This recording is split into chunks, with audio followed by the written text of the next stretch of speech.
Victor, how you doing? Been together for 18 years. I hope it's not 19, but right now it's 18. We have a 7-year-old and a 5-year-old we adopted from birth. And so our lives are pretty much consumed with summer camps and summer school and play dates. And in between, I get the opportunity and lucky opportunity to represent the city of Las Vegas. It's a fantastic job, and I'm super grateful to have it.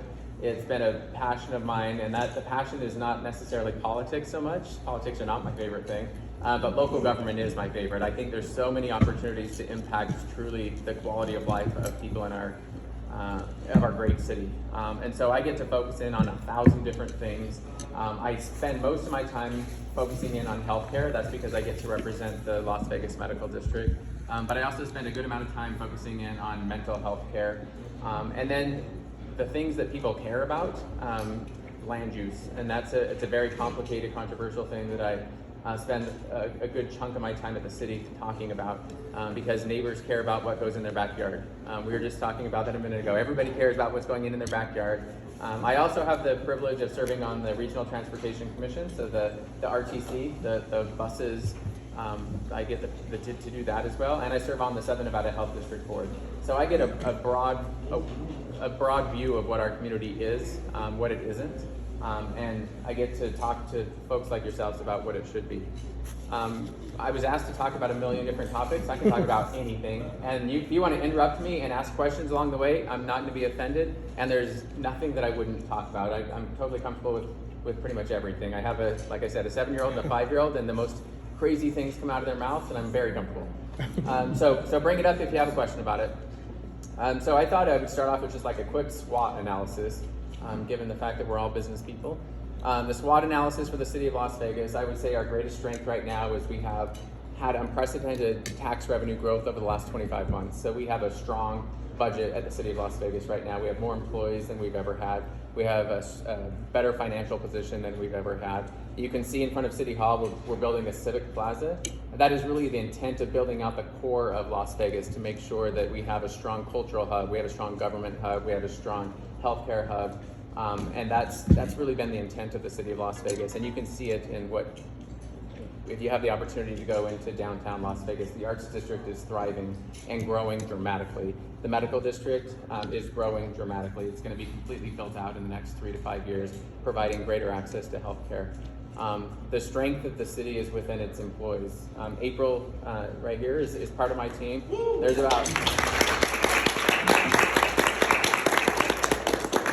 There's about 3,500 employees, and that is the strength of our community. Is we have really committed, dedicated people that love serving Las Vegas. And so anything that is good that comes out of Las Vegas comes from people working on it. We have great people working on the city of Las Vegas and those things that we all care about so much. Our weaknesses. I would say our weaknesses right now is we're going through an enormous amount of transitional change. It makes me nervous. It could be an opportunity, so we'll see. But this is happening in every private and public sector. Is what I would say is that baby boomers are really retiring at a pretty fast clip right now. So just 2 weeks ago, we announced a new city manager. Next week, we'll announce a new city attorney. When we have new people, that means older folks left, and it creates a wave of retirements. So that institutional knowledge within the government sector is going to be walking out the door. So if you loved what the city was doing before, those folks are leaving, and we have a chance to have new leaders come in. If you hated the city, then it's great, because it depends on your perspective. We'll have new people coming in. So it's a somewhat of a weakness, because we're losing so much of that institutional history in the Las Vegas right now. Opportunities.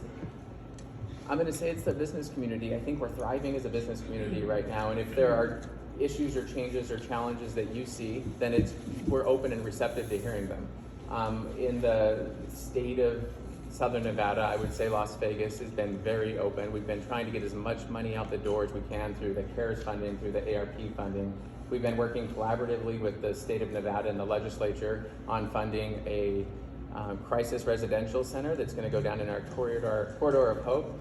We're working with the state of Nevada on converting 2 of our jail facilities into forensic psychiatric facilities.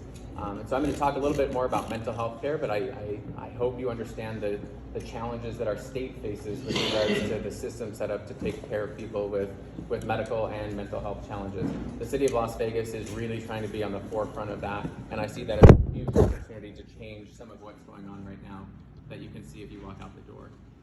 The threats to Las Vegas, I think if you walk out this door, you're going to see some of them. We're really struggling with some of our unhoused community with a lack of resources and how to manage through that.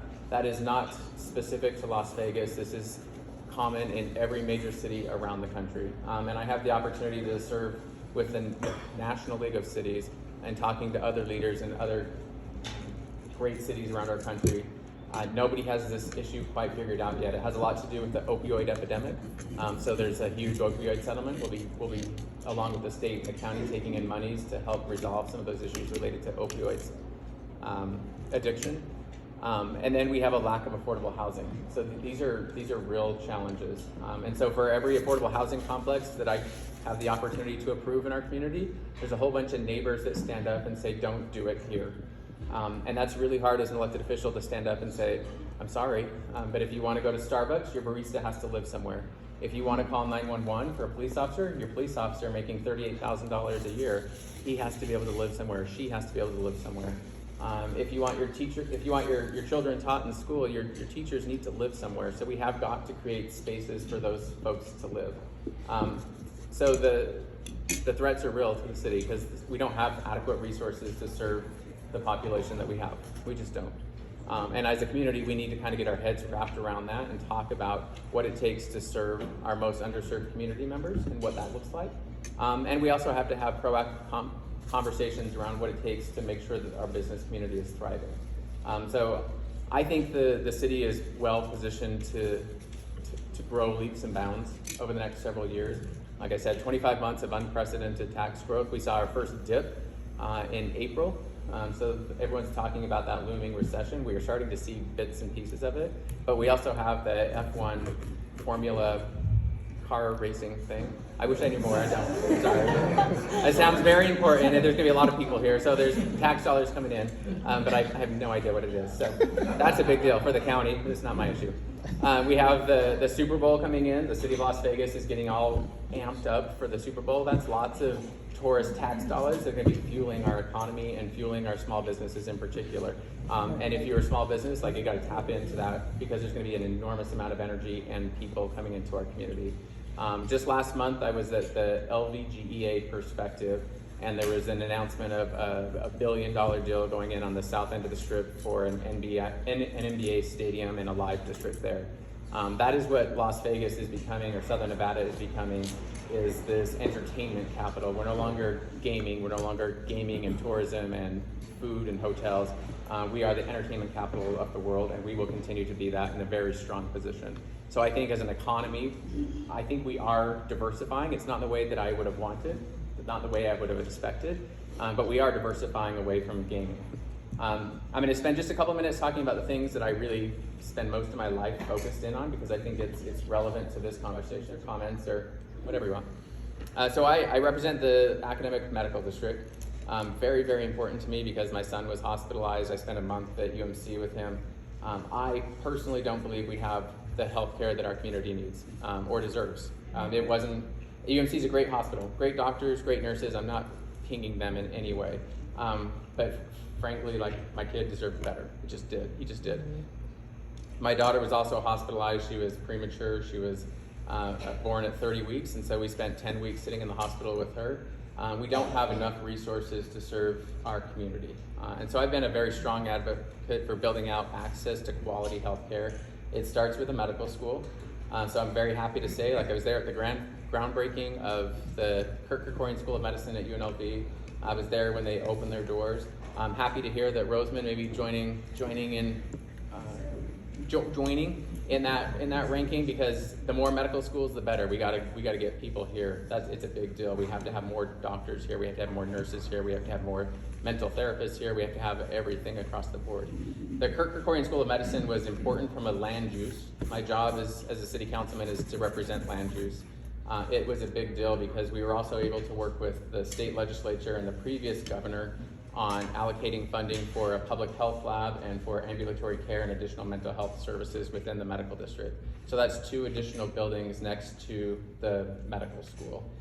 The city of Las Vegas has been partnering with the university on the development of a hotel and a parking structure and 100,000 square feet of medical office space within the medical district. And then we'll have private partners build out probably 2 or 3 apartment complexes within the medical district. Because sitting in the hospital at 4 o'clock in the morning with my son for over a month, talking to medical students, talking to nurses, talking to respiratory therapists, they don't talk about what their job is. They talk about their families. They talk about where they go and meet friends for drinks. They talk about where they go take their kids to childcare. Those are the things that are going to build out healthcare within our community, and that's 100,000% within my job responsibility. So I spend a lot of time focusing in on building out the land use and the development of the medical district, which in turn creates a lot of jobs and creates lots of opportunities for small businesses. So if you own a coffee shop, if you own a yoga studio, if you own a Thai restaurant in particular, all the medical students want Thai food. If you want any of those things, come and talk to me, because we're going to have a lot of space, and I'm going to be recruiting those businesses to come into the medical district to serve an ever-growing population that'll be moving into the medical district. The medical district is on the 15, or between the 15 and Rancho, essentially, in Charleston and Alta. So that area, if you have driven it, it's awful. There's lots of cones everywhere. You can blame me. I'm it. So the cones are because of me, because what drives a lot of these local businesses is what the area looks like around it. So the public infrastructure and the role of local government has a role to play in making sure businesses are successful. So along Shadow is the best interpretation of what Charleston is going to look like. Shadow, we have 10 to 15 foot sidewalks, tree-lined streets, trying to entice people to get out and walk and shop small businesses. We're doing the same thing along Charleston between the 15 and Rancho. And over the next several years, if I get to stay in office longer, I'll be focusing in on Charleston, because I think it's a major economic hub of our community, and it's a major transportation corridor for people who are underserved that need to get from one end of our community to another and need to get access to healthcare. So transportation, healthcare, housing, those are all the things that I think are most important for our quality of life, and that's what I choose to spend most of my time in elected office on. In addition to my 7-year-old and 5-year-old and summer camp and summer school and all those things that I get to do. So those are the things that the city is working on. Lots of politics at play. I would say we're probably the most diverse board that I've ever seen. Making it fun and interesting and very challenging to work with. We all think differently. We all represent different pieces and parts of our community. But I think we're stronger because of that. But it is challenging. Having a very diverse board is very challenging. I'm not going to lie about that. And we have a changing in our mayoral. I'm not running for mayor because I love Ward 1 and I love healthcare, and everyone asks me, that's the first question they'll ask is, who am I going to support for mayor? My response is the person who leaves me alone and lets me do what I think is most important. And so that's the changing landscape of Las Vegas as I see it. I think we have very good relationships with Clark County. I think we struggle sometimes with the legislature. I think we're definitely going to struggle with the governor. But I think we're generally doing pretty well as an entity and have an enormous amount of energy right now focused in on improving those quality of life issues. Struggling as much as anybody else is around the country, but trying to figure out the best way forward with really good intentions. With that, I will open it up.